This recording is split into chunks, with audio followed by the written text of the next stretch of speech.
Tuongelee kidogo kuhusu J1 visa. Watu wengi kiukweli hawajawahi kusikia aina ya visa ambayo inaitwa J1. Hii ni programu ya Marekani kiukweli. Wanataka waweze kualika watu kutoka nje ya Marekani, waweze kuja Marekani, zaidi pikiwemo walimu pia na wanafunzi, waweze ku exchange culture na pia education. Hiyo inaitwa J1 visa. So ikiwa wewe ni mwalimu katika nchi kadhaa, tuseme Afrika, na unataka kuja Marekani kufanya kazi Marekani ya walimu, okay, kwa muda kadhaa, basi utapewa aina ya visa ya non-immigrant, okay, ambayo inaitwa J1 visa. Hii visa haiko permanent residency, okay, sio green card, hapana. Hii visa ni visa ambayo inakuruhusu uweze kuja Marekani ukae kwa muda kwa kufanya activity fulani. Lakini hii visa wakati unapoipewa, ujua kwamba utakuwa umepewa kama ni mwaka au miaka miwili au miaka mitatu ukae Marekani uweze kujifunza kitu fulani au uweze kufunza watu kitu fulani. Na hii visa utaipata namna gani? Hauipati wewe mwenyewe kwa kuapply, hapana. Unatakiwa kuwa na sponsor. Na masponsor ni wengi ambao wanasaidia watu kuweza kupata hii visa. Na masponsor wako Marekani. Na wasponsor wako namna gani? Kuna aina kadhaa za wasponsor ambao wanasaidia watu kupata hii visa. Masponsor anaweza kuwa ni kampuni fulani wanataka kuweza kualika watu ili waweze kuja Marekani wajifunze kitu fulani na pia waweze kufunza wa Marekani kitu fulani. Pia masponsor inaweza kuwa ni NGOs, okay, ni mashirika za kibinadamu au organizations ambao wanataka waweze kualika researcher, walimu, wanasaikolojia au interns au trainees waweze kuja Marekani ili waweze kujifunza jambo fulani kwa muda fulani, au waweze pia kufunzana mambo kadhaa. Pia au masponsor inaweza kuwa pia ni mashirika za government, okay, mashirika za serikali ambazo zinapendelea kuweza kualika watu Marekani kwa muda fulani ili waweze kuja kujifunza au kufunza mambo fulani. Sasa hii kitu inaitwa exchange visitor program, okay? Exchange visitor, yani unakuja kama visitor Marekani. Tuseme wewe ni mwalimu ambaye uko Kenya ama Uganda ama Tanzania ama Congo. Ukiapply, yani ukitafuta tuseme sponsor, huyu sponsor anaweza kuwa ni university pia, wanakualika ukuje Marekani ufanye research, pia ufunze au okay, upeane advice, okay, mashauri kwa wanafunzi au kwa walimu wengine.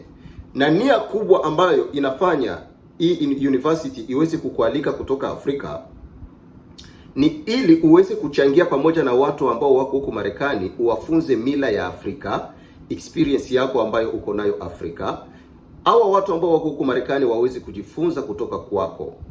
Pia inawezekana labda wewe ni mwanafunzi ambaye unatoka Afrika, unakuja Marekani, unaweza kuwa ni mwanafunzi wa secondary school au wa university, unakuja pia Marekani ili uweze kujifunza kuhusu mila ya Marekani. Pia kuna wanafunzi wengine ambao wako Marekani watajifunza kuhusu mila ya Afrika. So ina exchange culture pia na education. So hii aina ya visa inaitwa exchange visa. Okay? So acha tuone aina gani ya watu ambao wanapata hii aina ya visa, okay? Wa kwanza inapea watu zaidi ambao wanakuja kwa malengo ya kuweza kujifunza, kufunza au kuweza kufanya research, okay? Au kupokea training kadhaa au kuparticipate kwa cultural exchange program Marekani. Pikiwemo kwa mfano university student au pia secondary school student, yani kuanzia miaka 16 hadi 18. Ikiwa ni wanafunzi wa secondary school, wewe uko eligible kuja Marekani ili kuweza kujifunza jambo fulani. Pia intern, ikiwa labda wewe umesoma na unataka kuanza kufanya kazi, lakini kabla ufanye kazi au kabla uendelee na shule unataka upate experience kidogo, unaweza kuapply kwa hii aina ya visa ili kuja Marekani upate experience kidogo, alafu utarudi Afrika kwa muda fulani. Nakumbuka kabla ya kuja Marekani au kabla ya kuapply kwa hii visa, unatakiwa uwe tayari umepata sponsorship, na nitawapea list ya sponsors ambao wanasaidia kwa kuweza kukuitisha ili ukuje Marekani na upate hii visa.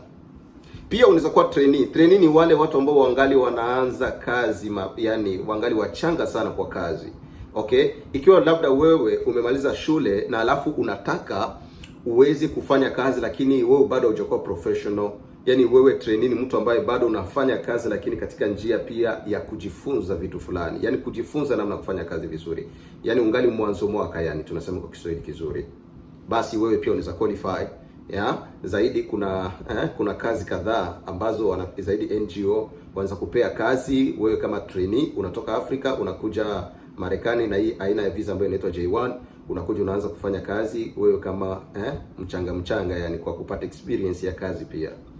Pia wanapea research scholars, okay, ikiwa labda kuna hao walimu wa university ama watu ambao madoctors wamesoma sana, wanataka kufanya research Marekani, unaweza kuapply hii aina ya visa ambayo inaitwa J1 visa kupitia university. Okay, unaweza contact hiyo university, tunawaambia mimi niko na PhD au nataka kufanya research Marekani, tafadhali, so sijui kama mnaniruhusu niweze kuja huko. Watakupea sponsorship.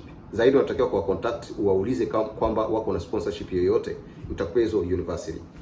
Pia maprofesa kama vile tumesema, maprofesa huwa pia wanasaidia ikiwa utawa contact. Pia teachers, ikiwa wewe ni mwalimu unafunza high school au primary school na unataka kuja Marekani kuweza kufunza Marekani, unaweza pewa hata miaka 3 ukifunza kiukweli. Alafu ukimaliza unarudi. Kumbuka visa yako ikispire hautaki ku-extend, unatakiwa urudi mara moja kwa nchi yako. Na pia kuna counselors, kuna short term scholar, government visitors, au wote wanatakiwa ku-apply hii aina visitor. Process iko namna gani? Ya kwanza unatakiwa ku-apply kwa sponsor kwanza. Sponsor kikukubali atakupea kiukweli acceptance letter ambayo inakuonyesha kwamba wao watakusponsor. Cha pili, utapokea form ambayo inaitwa DS 2019. Okay? Na hii DS 2019 utapewa kutoka kwa sponsor ikifuatiwa na certificate ya eligibility for J1 status. Okay? Alafu ya kufuata utalipa kitu inaitwa service, okay?